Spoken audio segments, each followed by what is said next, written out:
wah kalau misalnya gue deketin dia terus nih, nanti gue bakal dapet job terus dari dia and everything. So I kinda, gue sendiri juga sempat mikir, the more controversial I am, the more they talk about me. Gue punya 2 handphone, dan dua-duanya app atau aplikasi Instagram udah gue delete. She is so powerful, but she let me feel powerful. Gue berharap banget ketika gue meninggalkan dunia ini, Indonesia akan menjadi tempat yang lebih damai untuk ditinggal. Hustle culture, sebuah budaya di mana kita diyakini bahwa kita harus selalu mengejar lebih, posisi yang lebih tinggi, penghasilan yang lebih tinggi, ketenaran yang lebih besar.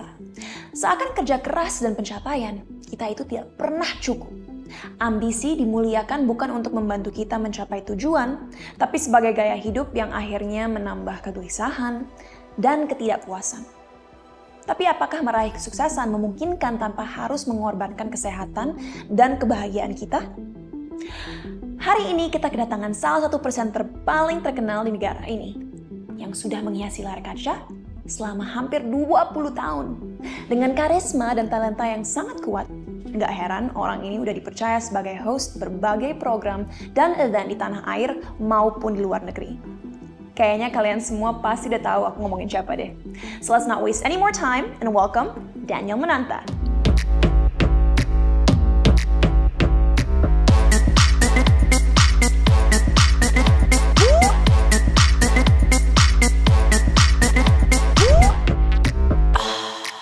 What's up? Yo. Let's talk about love, baby. Let's talk about you and me. How do you like my new studio? I love it, man. Bicara cinta, it's what I always talk about. You know, it's really awesome, and thank you so much for inviting me. No, thank you for coming. Dan jujur guys, aku sebenarnya udah sangat kenal sama Daniel, apalagi istrinya Viola. Viola and I are like really good friends, so I see Daniel quite often. Jadi aku nggak mau basa-basi, aku akan straight to the point, nanya pertanyaan aku. Are you okay? Straight to the kill. Nah, you know, aku ngerasa aku dan Daniel lumayan similar dalam arti kita orang-orang yang sangat pekerja keras. Kalau menginginkan sesuatu tuh langsung kita kejar dan pokoknya kita sangat fokus orang-orangnya. We're workaholics basically. Kita suka mempush diri sendiri. Kalau boleh tahu dulu waktu Daniel tumbuh besar, nilai-nilai apa aja sih yang diterapkan oleh orang tua Daniel sehingga Daniel punya jiwa kompetitif dan selalu ingin meraih kesuksesan? Mungkin karena kita Leo juga kali ya. So we're like too competitive, like benar-benar driven, ambitious, lion, you know. Like, I think like my background itu ada keturunan Chinese-nya. Itu I don't know, bikin gue jadi extra kompetitif juga gitu. I don't know if you heard the saying, cuman kalau misalnya seorang kayak seorang Chinese dad gitu ya ngelihat anaknya baru sukses kalau misalnya dia punya bisnis sendiri, you know, and stuff like that. Bokap gue dulu pernah bilang sama gue gitu ya, wah lebih baik jadi kepala semut daripada ekor gajah. Maksudnya apa tuh? Ekor gajah itu if you work for someone else in the corporate world, tetap aja lu kecil gitu jadi ekor gajah. Mendingan lu jadi kepala semut yang biarpun kecil tapi you lead gitu. Nah, jadi I think dari kecil kalau gue bukan Chinese dad tapi lebih ke Chinese mom. Jadi my mom mungkin bisa dibilang kayak tiger mom dalam hal ini gitu. Yes, the classic tiger mom. Dan gue sendiri juga waktu kecil tuh selalu kayak dibanding-bandingin gitu. Kayak ketika gue udah nyampe ranking 4 gitu, fourth in the whole class gitu ya, my mom was like, udah nge-compare sama tetangga kita yang ranking 1 gitu, kayak kok nggak bisa kayak dia, kok dia bisa lebih pinter, kok kamu nggak bisa. That's how she motivate, that's how she push me. Yang tadinya nyokap gue mikir bahwa it's good to push me, to motivate me, malah akhirnya jadi bumerang. And in the end, I only realize this dan gue baru bisa ngomong seperti ini sejak I think 2007-2008. Dan itu yang kayak my mom was like, no, mami kan sebenarnya cuma pengen motivasi kamu aja. And then I told my mom, no mom, you know what you did to me itu malah bikin gue ngerasa nggak pernah cukup, nggak pernah baik gitu. Jadi pasti ada yang lebih baik lagi dari gue, dan gue selalu menjadi the loser. I will never feel success and content. Jadi selalu ada discontent gitu ya. Karena ya nyokap gue selalu bilang, ya kenapa nggak kayak gitu, kenapa nggak kayak dia, kenapa kayak gitu. So, but you know what? Ever since that day, when we had that talk with my mom, akhirnya sih udah mulai menurun jauh. Udah calm down ya. Sekarang kalau misalnya dulu, gue mikirnya I need to stay famous, I need to be always relevant, the best gitu ya. Sekarang ini I just wanna be the best version of myself, supaya gue bisa serve other people better, and of course to give inspiration for my kids. Itu. Aku mau membicarakan Daniel yang sekarang nanti dulu, tapi sekarang aku masih ingin tahu lebih banyak soal masa lalu Daniel. Sure. Kalau boleh tahu, di masa lalu, apa misi terbesar Daniel dalam hidup? Tadi kan udah bilang, pokoknya harus yang paling terkenal, harus yang terbaik, harus selalu relevan. Tapi, was there a specific mission? Misalnya jadi presenter nomor 1 dunia, I don't know, I'm just making it up. Of course. Dan kenapa penting banget waktu itu harus pokoknya mendapatkan hal-hal tersebut? Mungkin itu yang nyokap gue taruh di hati gue juga gitu ya. Kalau misalnya if you do something, then you know harus nomor satu gitu. Ketika gue udah jadi VJ MTV, and then gue sempat ke MTV Asia, jadi VJ juga di situ. Tapi abis itu udah dong, nextnya apa? Nextnya gue harus bisa Hollywood. Dan kalau buat Daniel yang dulu, apa yang Daniel rela lakukan untuk bisa mencapai goals tersebut? Misalnya nggak pernah ketemu keluarga maybe, atau mungkin what were you willing to sacrifice? Like how important was it to achieve those things? I think pertama gue nggak pernah di rumah, networking like crazy. Bahkan I may have worship some people yang kayaknya punya network lumayan besar, atau mungkin punya resources atau tajir in this case. Kayak wah, kalau misalnya gue deketin dia terus nih, nanti gue bakal dapet job terus dari dia and everything. So I kinda sampai bener-bener worship banget lah gitu. Yang kayak gue disuruh apa aja sama dia gitu, ayo siap bos, you know, everything. Gampang banget ya dijanji-janji sama orang, bro lu tahu nggak, gue kenal sama ini nih, kenal sama siapa lah, just drop a name di Hollywood gitu, gue langsung kayak, oh yaudah gue hangout sama lu deh, everything, you know, like I would really become dependent on that, dan sacrificing even my own worth just to have that kind of dan selalu ngelihat orang tuh jauh lebih worth it daripada gue gitu. Ya itu sih, dan itu benar-benar toxic banget menurut gue, karena ketahuan banget lu jadi kayak hidung lu kayak dicocok gitu. And in celebrity life, gue sendiri juga sempat mikir, the more controversial I am, the more they talk about me. Maksudnya kayak jadi maksudnya nggak peduli gitu kalau misalnya berita yang keluar adalah sesuatu yang negatif selama bad publicity is still publicity, right? Jadi kayak dulu sempat lah banyak kayak publicity yang negatif dan lain-lain, tapi gue yang kayak it's okay as long as I stay relevant gitu. Yang penting gue masuk infotainment, yang penting gue masuk media, headline dan lain-lain gitu. So Tapi dengan tidak adanya balance dalam hidup Daniel dulu, apakah Daniel merasa bahagia? Were you happy? Atau merasa selalu ada yang kosong gitu, ada yang... Right. Because you know, you achieve milestones. Misalnya tahun 2003 menjadi VJ MTV, terus setelah itu menjadi misalnya host ajang-ajang besar, talenta besar. You know, you're always stepping it up. Tapi were you happy setelah mencapai milestone tersebut? Pernah nggak merasa oke, udah puas nih, cukup segini, atau selalu mikir, shit, this is not enough? Right. You know what? At that moment, at that time, of course, you feel happy. You know, fame, I got it. Wealth, yes, no problem. Network, girls, yes. Kayak bener-bener, I don't know ya. man, being an MTV VJ, you're like the coolest person alive gitu. Kayak everybody would just wanna hang out with you. I remember kayak gue bener-bener, I don't know ya, kayak ngapain aja pun kayaknya sah aja because you're an MTV VJ. You're supposed to be out of the box. Lu ngelakuin, man, I think my birthday gimana gitu ya, gue yang sok-sok karaoke, jadi ada live band. Vokalisnya bilang, oh ada VJ Daniel di sini, mau nyanyi nggak? Sure, you know what? And I was like, gue udah mabuk parah saat itu, and gue udah di atas kursi nyanyi lagu apa gue juga lupa, and then gue jatuhin badan gue di drum kitnya gitu, jebret, like a freaking rock star, you know, like I'm not even a singer but I live like a rock star. You know what I mean? Wow. Jadi kayak and then everybody was like just clapping and I felt cool, I felt alive, I felt happy. Ada hormon yang mungkin saat itu bikin gue ngerasa kayak rockstar badass.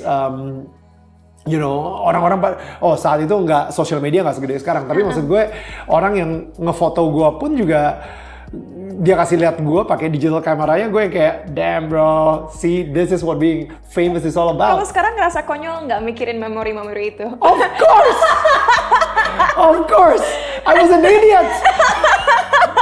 Of course. Tapi belum ketemu Viola kan di masa ini. Kalau dia lihat kayaknya dia bakal mikir 2 kali. Iya. Nggak perlu 2 kali. Udah no. Tapi maksud gue kayak I was an idiot gitu. Tapi gue ngerasa at that time that was my definition of happiness. Iya. Dalam arti ini mungkin maybe I'm interpreting it incorrectly ya. Tapi dalam arti bisa dikatakan nggak bahwa karena yang saat itu Daniel pedulikan adalah kesuksesan dan juga ketenaran. Kalau Daniel tidak merasakan dopamine spike itu atau sebuah perasaan euphoric, hidup terasa kosong karena yang dikejar adalah selalu validasi eksternal dan juga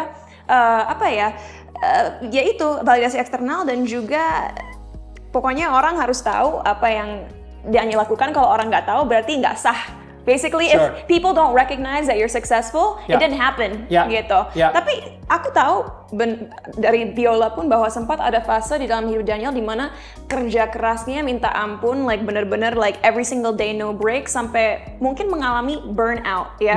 Tapi aku pengen tanya, karena jujur generasi milenial bahkan mungkin Gen Z masih merasakan ini, di mana mereka merasa untuk menjadi seorang yang sukses itu berarti kita harus mengorbankan tidur, mengorbankan hidup sosial kita, mengorbankan semuanya. We have to burn out to be successful. Do you agree with that? Untuk menjadi seorang yang sukses, apakah kita harus sampai titik burnout? To be honest, of course sekarang ini gue akan bilang no. Gini deh, anggap aja gue mati-matian kerja seperti itu, networking mana-mana, sampai ada bos siapa gitu misalnya dia ngajak, Nil yuk datang yuk ke sini yuk, gue yang kayak udah capek gitu, oke, nggak apa-apa, yang penting gue dapet network dan lain-lain, gue yang sebisa mungkin connecting, dan itu jadi hustling banget ya. Burnoutnya itu lebih ke burnout networking buat gue gitu, supaya gue disukain lah sama mereka dan lain-lain. Nah, anggap aja with all that, sama kerja hampir tiap minggu, nge-MC, abis itu syuting tiap hari, abis itu all that stuff, anggap aja I got X amount. X, right? Tahun lalu, 2021, itu lagi, ini gue udah ada di saat yang berbeda gitu. Seasonnya udah berbeda banget, gue udah lebih dekat sama Tuhan, dan habis itu gue kayak mendapat sebuah perasaan disuruh rest, disuruh istirahat gitu. Jadi setiap weekend gue take a break. Saat itu COVID lagi tinggi-tinggi ya, 2021 Delta. Jadi banyak PPKM itu, wah nggak jelas banget deh, ada PPKM level 4, level 3, level whatever. Dan habis itu ada juga acara wedding pun juga nggak ada, non-existent, jadi gue nggak keluar kota dan lain-lain untuk nge-MC wedding. Acara corporate juga nggak banyak, you know, and stuff like that. Gue udah cabut dari Indonesian Idol, so there is no TV yang benar-benar punya seasonal regular gitu. And you know what happened? Pendapatan gue tahun lalu dalam setahun itu, di mana gue disuruh rest. 2 kali lipat dari X amount itu. Right? Nah, jadi ada loh yang namanya work smart. Yeah. Work efficient. Karena ketika kita burn out, yang ada semua vibe kita, semua Aura kita itu capek. Yeah. You know, like we don't give our best. Mungkin kita cuma ngasih 50% dari diri kita ke orang-orang. Iya sih, lu bakal kerja terus, tapi outcome-nya lu ngasih 50% ke sini, 50% ke sini. Mungkin kadang-kadang kalau ini udah kecapean banget, 20% ke sini. Yeah. You know, tapi kalau gue sekarang ini, gue benar-benar fokus dan disiplin banget kerja cuma 6 hari. 1 hari tuh gue benar-benar break sampai handphone pun gue taruh di laci gitu. Gue bisa selama 6 hari itu, when I work, I focus dan I gave like 100% of me to everyone. Sekarang aja gue ngomong sama Cinta pun juga I gave 100% of me because I'm fully restored. Gue at a restful state dan I'm sharper. Gue jawabnya juga lebih berkualitas lah gitu. Yeah. So I really think it's good to invest in yourself, take a rest, dan jangan sampai burn out karena rewardnya dan resultnya sendiri itu bakal jauh lebih bagus. Lebih bagus. Nah, sekarang kan kedengarannya kalau kita dengar jawaban-jawaban Daniel udah nyampe fase dalam hidup Daniel di mana Daniel tahu cara membalance pekerjaan dan kehidupan pribadi dan juga merasa tidak perlu mungkin validasi eksternal seperti dulu. Tapi kalau boleh tahu, karena we have a similar personality. Kadang-kadang misalnya aku menerima sebuah award, aku ngerasa bahagia banget di saat itu. Tapi setelah itu aku ngerasa, oh my God, did I actually deserve this? Apakah ini cukup? Mas, sampai sekarang masih nggak Daniel melakukan yang namanya self-sabotage?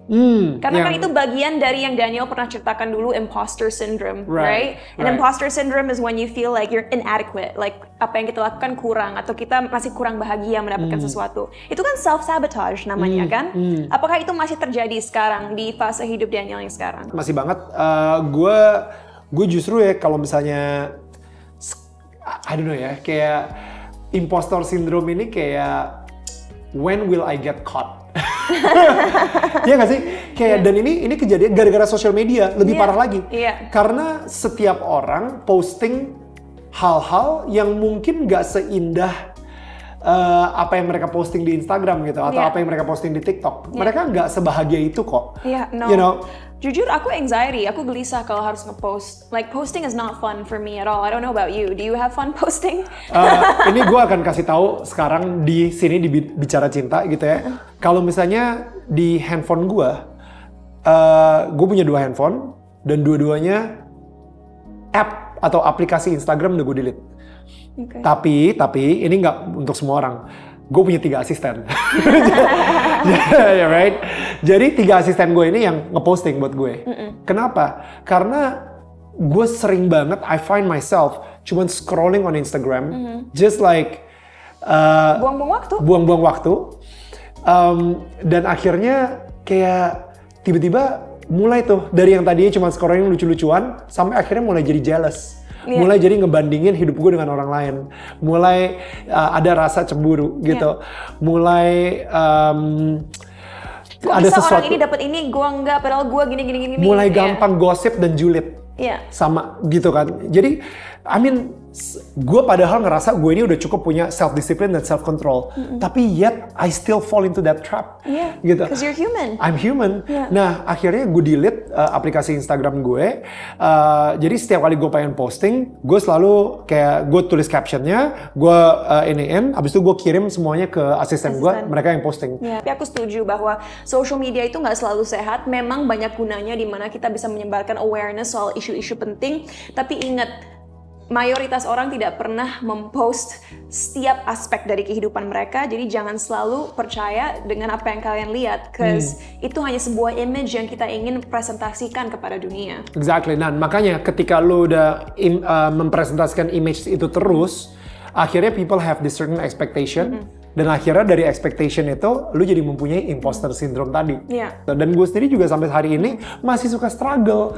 What if I get caught gitu kan, that I am not that whatever. Nah, by the way, gue pengen challenge kalian deh sekarang ini. Mungkin yang di sini teman-teman juga, apalagi yang itu tuh yang lagi ada handphonenya tuh gitu kan. Lihat screen time kalian. lihat screen time kalian. Yang lagi nonton juga, if you guys have a phone dan lu lagi ngeliat ini, lu coba klik screen time. Berapa jam setiap harinya you use your phone. Here's the crazy thing. Average Indonesian 8-9 jam. Itu nggak sehat aku rasa ya.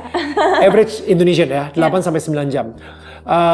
Kemarin ini pas gue lagi ngobrolnya sama temen gue, tim kru kita juga ngeliat ada yang 12 jam. Wow. Right? 12 jam itu tiap hari, by the way, tiap hari. Hari Minggu 15 jam. Oke? 15 jam. Now, think about it. Lu bayangin gini, kita tidur dalam satu hari 8 jam. Right? Jadi dalam 24 jam, 8 jam kita gunain buat tidur. That's a third, 1/3 dari hidup kita gunain buat tidur 8 jam. Dari hari kita.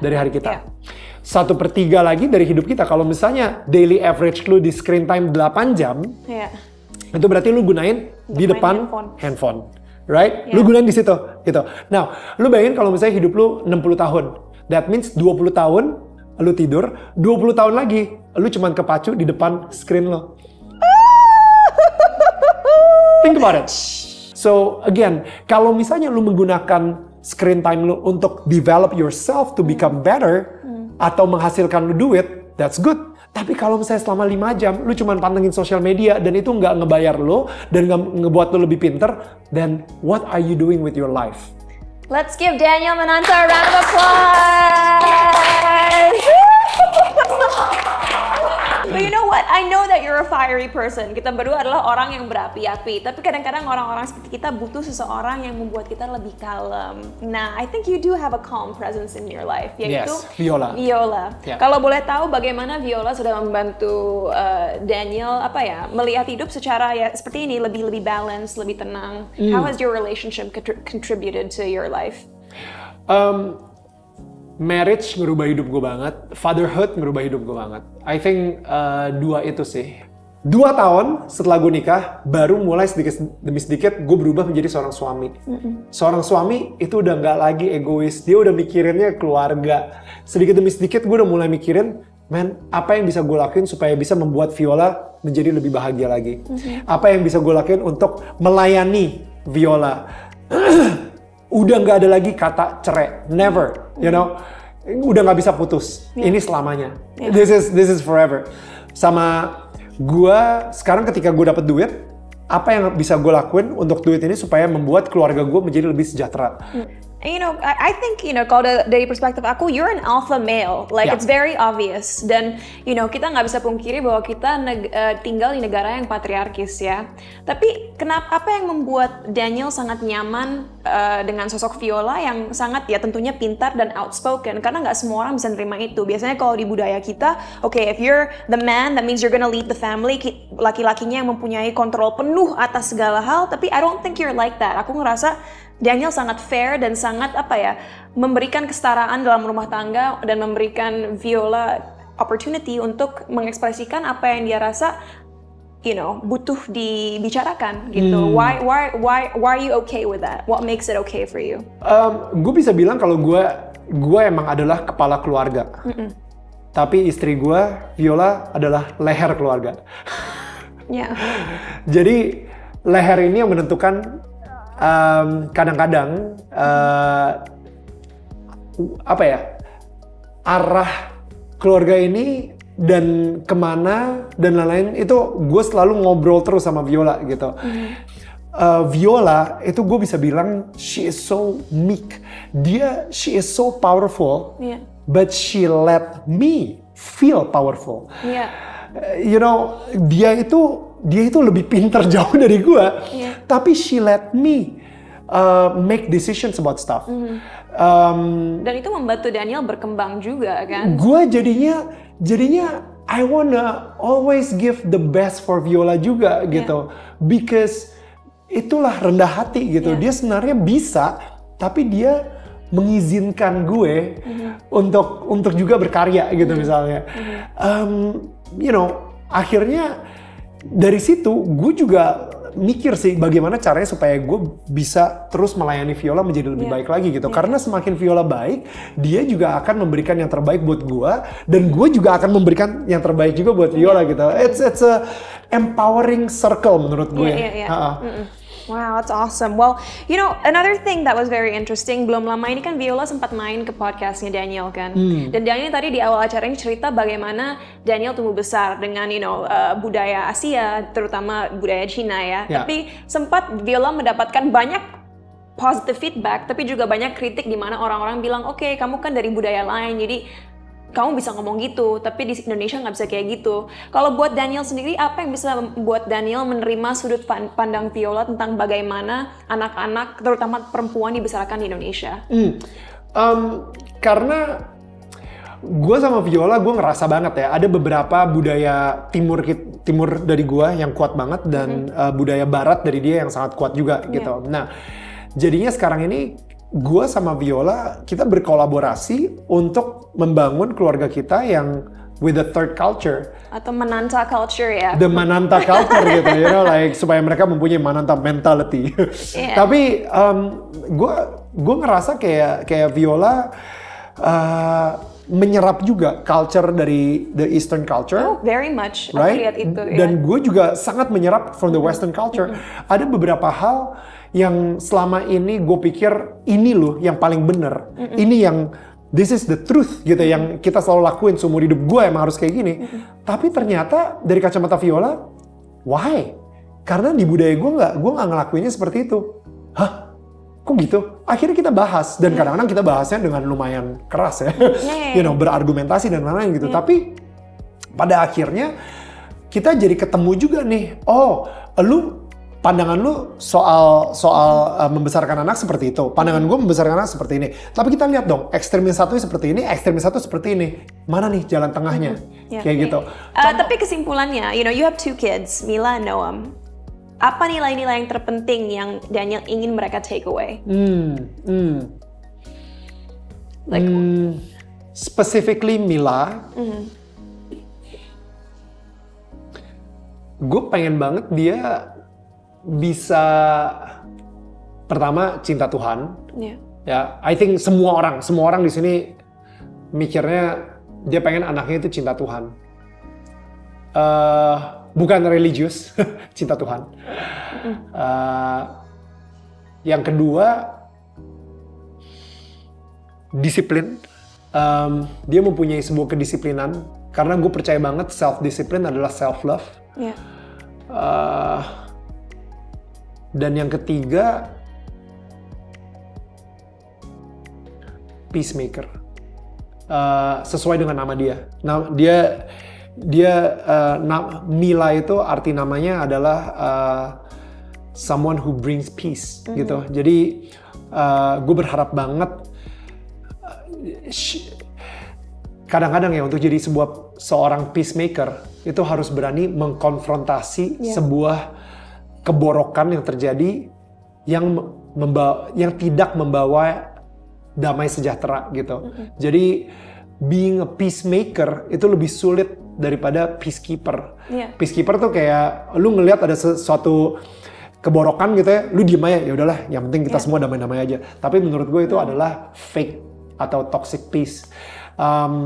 Tapi kalau misalnya jadi peacemaker, ketika dia ngelihat ada sesuatu yang tidak adil, dia akan berbicara, dia akan ngomong. Butuh keberanian dan perjuangan. Betul, betul. So, adalah sebuah tindakan aktif. Kita nggak bisa pasif aja. Betul, betul. And that's beautiful. And in other words, menurut aku itu artinya Daniel ingin Mila suatu hari menjadi sosok perempuan yang kuat, yang tangguh, yang nggak takut untuk bersuara, yang nggak takut untuk benar-benar mengejar apa yang ia perasa adalah kebenaran, gitu. Tentunya dalam bimbingan Tuhan. Yes, and you know Mila itu benar-benar terinspirasi banget sama cinta. Crazy. No. Yes, no, I'm serious. Tapi she doesn't watch my shows. No, but like every time you come ke rumah kita gitu ya, she always talk about you. Dan I think kayak you left some influence and a piece of you in her heart, you know. Dan kita ulang tahunnya sama, guys. 17 Agustus juga ya. Yeah, I think that's sister. why. Yeah, Thank you so much. That's such a huge compliment, Yeah, honestly. And you know, I've learned so much from you today. Dan aku tahu pembahasan kita hari ini berat-berat banget. Jadi if you don't mind, gimana kalau kita take a break dulu main game? Let's do it, gila. Okay, Jenga games. You go first. All right. You're the guest star. Gila, lu gak tau dulu gue raja judi. Gila. Alright. 5. 5, oke. 3, 4, 5. Oke. Pilih. Oh, you're living on the edge. On the edge. Biasanya orang selalu yang tengah dulu. I know. Oke. 5.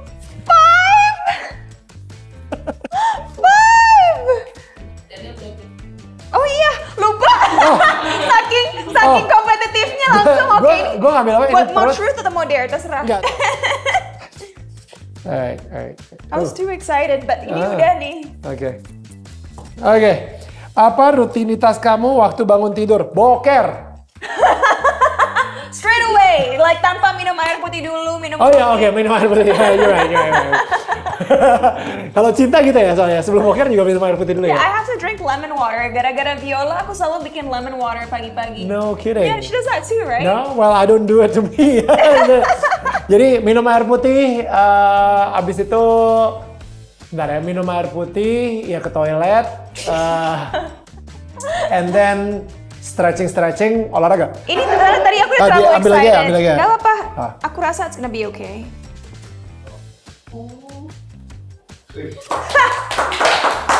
I like to live on the edge, so I'm gonna pick dare. Sebutkan 3 hal tentang orang di sebelah kamu sambil dance. Hah? Sebutkan 3 hal. Untung bukan gue yang gila, gue off-beat parah. Oke, aku goofy aja. Daniel goofy. is athletic, Daniel is a critical thinker, and Daniel is caring. I love it. Ha! Please jangan 5.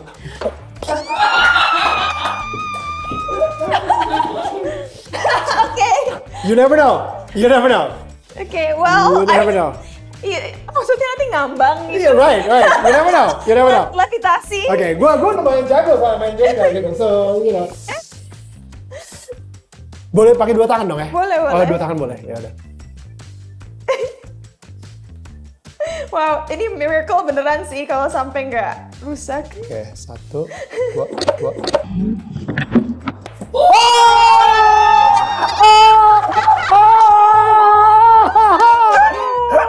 Oke, boleh pilih truth or dare? Wow. Wow, orang-orang masih shock. Kaki gue masih gemeteran. Kita sekompetitif itu, guys. Wow. Kita sekompetitif itu. Alright, gila. If there's a will, there's a way. Aku paling terharu kalau baru terjadi mukjizat deh. Aku terharu banget. Aduh. Wow, God, you really love Daniel. Bener-bener ngasih lihat banget ke semua kalau God exists. Wow. Wah, gila, gue terharu banget. Wow. Wow, I'm very impressed. Ya, me too. 6. 6. Gila, panas. 5, 6. Oke. Alright. Mau truth siapa orang yang sering banget muncul di pikiran kamu hari ini?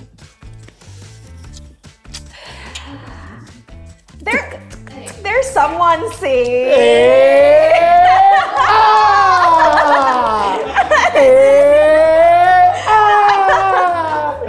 Wow. Mungkin kapan-kapan aku ajak main ke rumah ya orangnya. Oh. You know we have dinners, right? Kadang-kadang Daniel sama Viola suka ngajak teman-teman termasuk aku untuk dinner di rumah. Mungkin lain kali aku bawa dia sebagai plus one aku. Alias aku nggak bisa menjawab pertanyaan ini tapi ada deh seseorang. But you'll know it one day. Oke. Kasih inisial aja dulu. I can't. Oh, come on, it's truth. All I can say is kata orang kita mirip. Nggak tahu kan cowok yang mana mirip sama aku? Cowok yang mirip sama Angelina Jolie. Brad Pitt. I love that. Alright, my turn. Please, jangan 6. Okay, last. 4. 4. Oh. Ini bisa jatuh dong. Oh, bisa 2 tangan ya? Oke, bentar. Ini harus pakai taktik nih kalau yang ini nih berarti. Gitu. Ikut berputar. Ikut berputar semuanya. Oh, crap. God's like, I've already given you a miracle. Like, now it's time to humble you. forget about another miracle. Oke. Gini dulu, satu-satu ya. Oh boleh gitu ya? Yaudah next time aku juga gitu deh. Iyalah.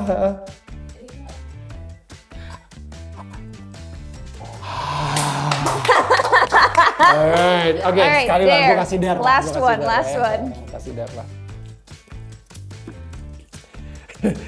Ekspresi ketika kamu presenting tapi tiba-tiba kebelet buang air gitu.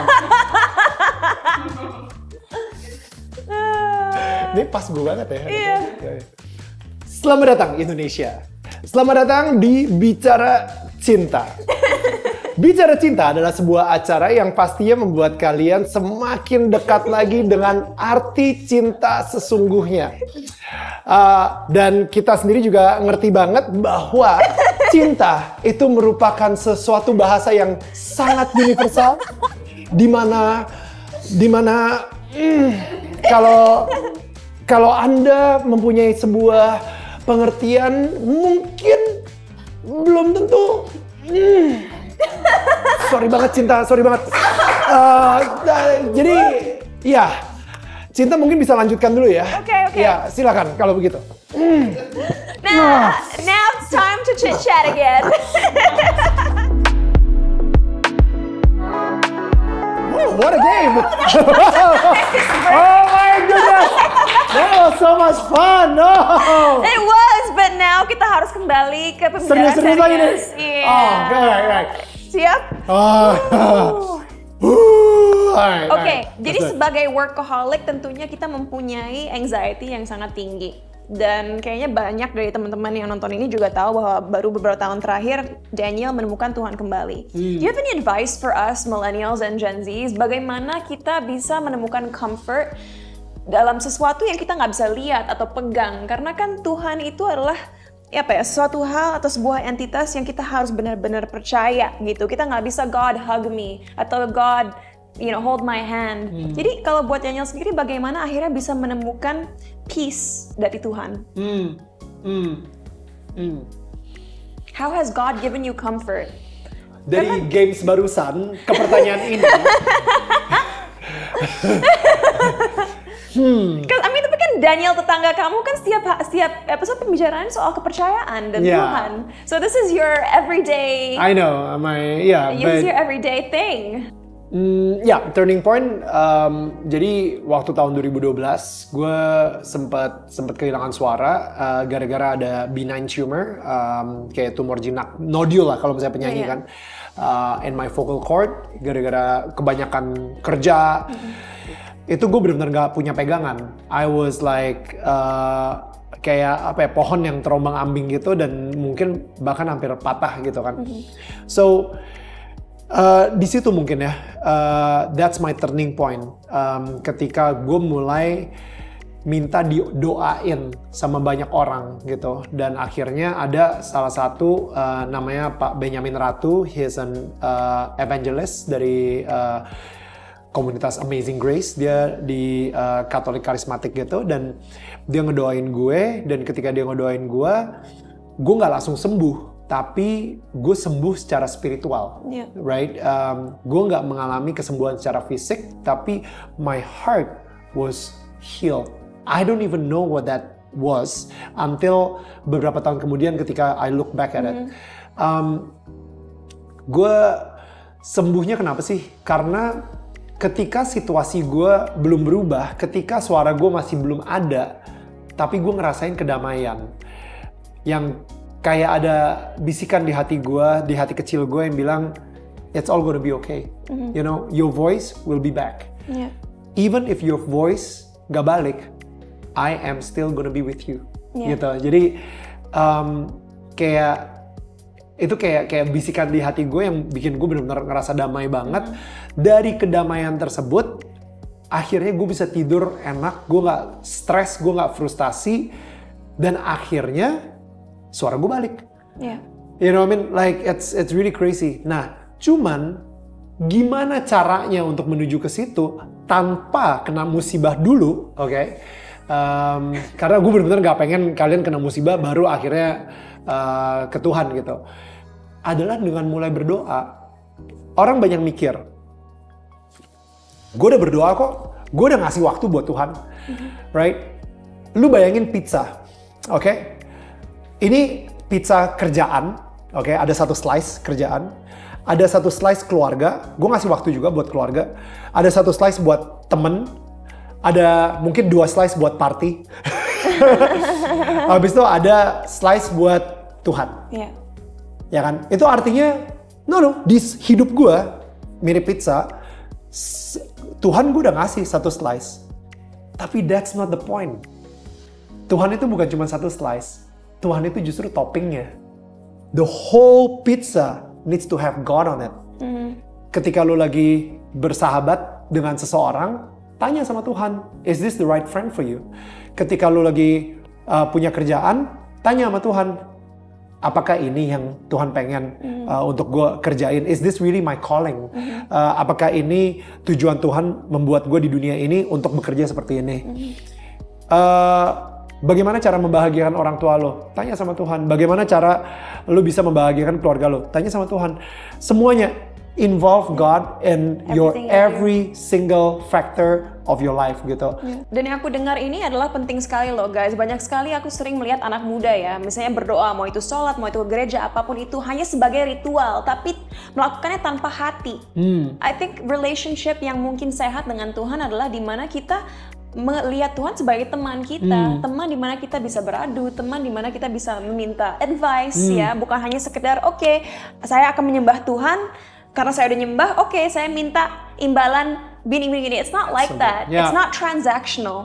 Relationship kita dengan Tuhan bukanlah sebuah transaksi, tapi sebuah persahabatan yang akan ada selamanya. Dan kalau kita tahu itu dan kita bisa, berdoa atau berbicara dengan sincere, kita akan merasakan anugerah Tuhan. Exactly. Right? Dan gue suka banget kata relationship itu sih. Tuhan itu kan maha segalanya gitu ya. Dia itu bisa jadi seorang ayah buat kita, dia bisa menjadi seorang teman kayak tadi lu bilang, dia bisa menjadi seorang kakak, dia bisa menjadi seorang mentor, seorang guru, seorang apapun lah. Tuhan itu bisa jadi segalanya buat kita gitu. Nah, dan sayangnya ada beberapa orang yang mungkin menganggap Tuhan itu menjadi seorang yang negatif juga gitu, maha penghukum atau jadi musuh malahan gitu kan. Padahal sebenarnya Tuhan selalu menginginkan relationship sama kita gitu, dan itu yang gue percaya banget. He always want relationship with us gitu. And kalau misalnya lo ngerasa dosa, lo ngerasa nggak layak, Tuhan bisa ngehandle you with your imperfection. Dia bakal ketemuin lu where you at gitu, dengan keborokan lu, dengan ketidaksempurnaan lu, dengan kehancuran lu, dengan dosa lu. He can go down and meet you as long as you want to meet him. Dan ini hanya opini aku ya guys, kalian nggak usah setuju, tapi aku benar-benar merasa hati-hati jangan sampai kita memanusiakan Tuhan, karena Tuhan adalah sosok yang aku percaya penuh cinta dan kasih sayang. Jadi kalaupun kita merasa dihukum, itu sebenarnya bukan hukuman tapi sebuah pembelajaran, karena Tuhan ingin melihat kita berkembang dan belajar dari kesalahan itu.